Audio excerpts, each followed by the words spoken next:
Bonjour, bienvenue dans votre chaîne Univers Mathématique. Notre exercice d'aujourd'hui est le suivant.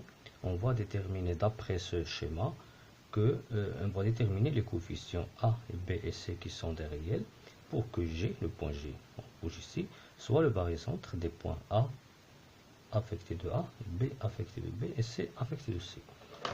Premièrement, avant de commencer, qu'est-ce que ça veut dire? J'ai un barycentre des points A, B et C, des points pondérés A, B et C. Donc, G est barycentre des points, c'est-à-dire, premièrement, il faut que la somme des coefficients soit non nulle. Et après, il faut chercher une relation qui lie les vecteurs GA, GB et GC. C'est-à-dire AGA plus BGB plus CGC égale vecteur nul. Donc, c'est cette relation qui va nous déterminer les coefficients A, B et C pour que G soit barycentre. Mais on n'a pas d'autre expression ici et d'autre relation, c'est-à-dire je vais chercher à partir de ce schéma une relation qui lie les points A, B, C et G. Premièrement, comme on voit ici, le AG c'est le 1 tiers AI. Le AG c'est le 1 tiers AI. D'après les distances, le AG c'est le 1 tiers AI. Et puisque les deux vecteurs ils ont le même sens, alors le vecteur AG égale 1 tiers vecteur AI. Et on sait d'avance que le BC c'est un segment, I son milieu et A un point quelconque du plan. Alors on a le AB plus AC égale à 2AI. AB plus AC. Donc si je fais la somme de AB et AC, je vais trouver bien sûr la diagonale du parallélogramme.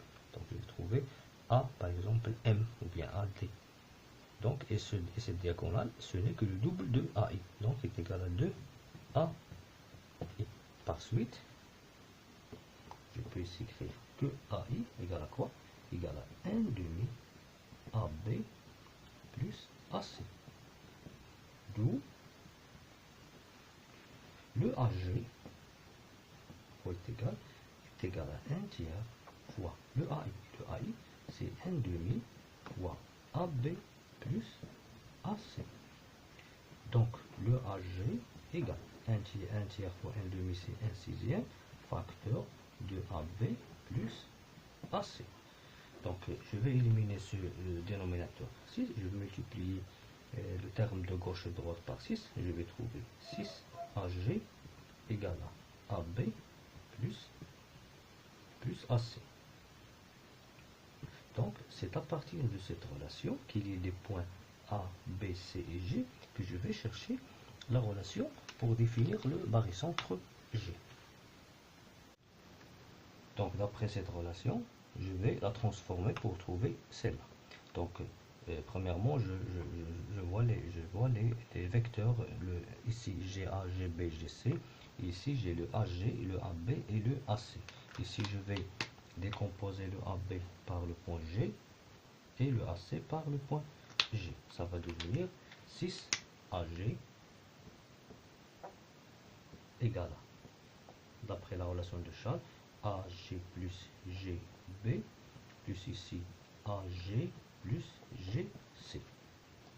Je vais premièrement faire l'opposé de chaque vecteur à condition que j'ai GC, GB et GA. Donc ici, moins 6 GA, le AG égale moins 6 GA, moins GA, moins plus GB, moins GA, plus GC. Ensuite, je vais déplacer les termes de droite à gauche. Je vais trouver ici moins 6 GA, plus GA, moins GB, plus GA, moins GC égale au vecteur nul. Je vais simplifier premièrement le moins 6 GA avec GA et GA. Donc moins 6 GA plus GA plus GA, ça va donner moins 4 GA, moins GB, moins GC est égal au vecteur nul. je peux par exemple multiplier par le moins 1. Ça va donner, pour simplifier un peu, ça va donner 4GA plus GB plus GC égale vecteur nul. Donc, et puisque le 4, le A, plus le 1, plus le 1 est différent de 0, alors je peux parler ici d'un barycentre. Donc, G est quoi? Et le barycentre des points pondérés, le A affecté de 4 et le B affecté de 1 et le C affecté de 1. C'est comme ça qu'on va déterminer les coefficients pour qu'un point soit barycentre à partir d'un schéma. Il faut premièrement chercher une relation qui lie les points qui sont dans cette relation, et après transformation, je peux trouver les coefficients.